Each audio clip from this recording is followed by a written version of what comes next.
Bonjour à tous, mon nom est Gina Laframboise. Je me présente au poste de conseillère dans l'équipe Option Action Citoyen de Montréal-Est, district numéro 4, lors des élections du 3 novembre prochain. Je suis âgée de 48 ans et je suis originaire de Montréal-Est. Et j'y ai toujours vécu. En 1988, j'ai épousé Guy Martel, également de Montréal-Est, et nous avons eu 2 garçons, Alex, 19 ans, et Tommy, 15 ans. Mon mari travaille comme col bleu pour la ville de Montréal-Est depuis plus de 25 ans. De mon côté, j'occupe un poste de maître-paye pour une agence de placement en soins infirmiers. Je travaille pour la même entreprise depuis 20 ans et j'adore mon métier. Depuis 2007, je m'implique pour le hockey mineur à titre de secrétaire bénévole. J'y travaille 12 mois par année, que ce soit pour le financement des activités hivernales et festivals, l'organisation des déplacements des équipes, les rencontres avec les partenaires ou autres. Je suis également bénévole pour le tournoi Bantam de Montréal-Est depuis une quinzaine d'années. Je siège sur le conseil d'administration du tournoi et j'étais membre du conseil d'administration lors des fêtes du 40e anniversaire en 2012. En 2009, j'ai instauré une école de hockey pour les jeunes de Montréal-Est. Ainsi, nous bénéficions de l'expertise d'entraîneurs qualifiés qui se déplacent à Montréal-Est pour enseigner les techniques de hockey à nos enfants. Ma venue au sein de l'équipe Option Action Citoyen de Montréal-Est a pris forme tout doucement, lors d'échanges avec Daniel Fournier. Mon intérêt pour les dossiers municipaux a pris forme et ma volonté de m'impliquer s'est manifestée. Au fil de nos discussions, nous avons découvert notre intérêt commun à mener à bien les dossiers de la municipalité et de travailler ensemble pour le bien de notre communauté.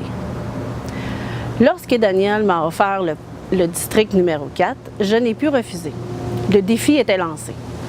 À l'enfance, Daniel et moi étions voisins. C'est vous dire depuis quand je le connais. Je sais combien Daniel a à cœur la ville et ses citoyens et comment la situation précaire actuelle le préoccupe. Le parti Option Action Citoyen de Montréal-Est a ciblé des dossiers majeurs sur lesquels l'équipe doit se pencher au plus tôt. Pour ma part, mes priorités sont les suivantes. Au niveau des loisirs, redonner l'accessibilité et les moyens aux citoyens afin de retrouver le sentiment d'appartenance. Ceci dans le but de recréer une atmosphère conviviale et les rassemblements seront remis à l'honneur. La fierté d'appartenance doit être remise à l'ordre du jour. Étant une maman dont le fils a fait partie des cadets pendant plusieurs années, mon intérêt pour le mouvement est toujours présent.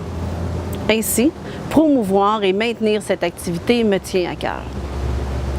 En ce qui concerne la conservation et la mise en valeur des bâtiments, les infrastructures, l'accueil de nouvelles industries, ces dossiers seront priorisés.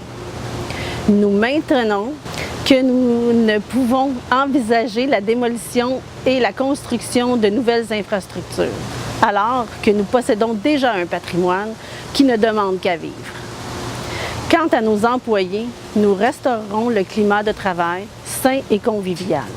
Nous redonnerons la fierté d'être un employé de notre ville et ferons en sorte que l'harmonie soit de nouveau possible à l'intérieur de notre organisation. Pour ce qui est du volet finances, la gestion rigoureuse de nos taxes et par le fait même des finances de la ville sont bien entendu à l'ordre du jour. Je serai à l'écoute de toute préoccupation dont vous voudriez bien me faire part et soyez assurés de ma disponibilité pour vous représenter dans l'accomplissement de mes fonctions. Dans les années à venir, il faudra être créatif et se relever les manches pour innover et permettre à notre municipalité de se démarquer. Soyez assurés qu'avec Option Action Citoyenne de Montréal-Est, l'éthique et l'intégrité sont des valeurs absolues, qui se traduiront par une gestion saine et transparente. À cet effet, je compte promouvoir l'apparition des séances du Conseil sur Internet et utiliser cet outil pour, encore une fois, faire preuve de transparence. Le 3 novembre prochain, je serai candidate pour Option Action Citoyen de Montréal-Est dans le district numéro 4. Et je compte sur votre appui pour faire de cette élection un point tournant dont notre ville a besoin.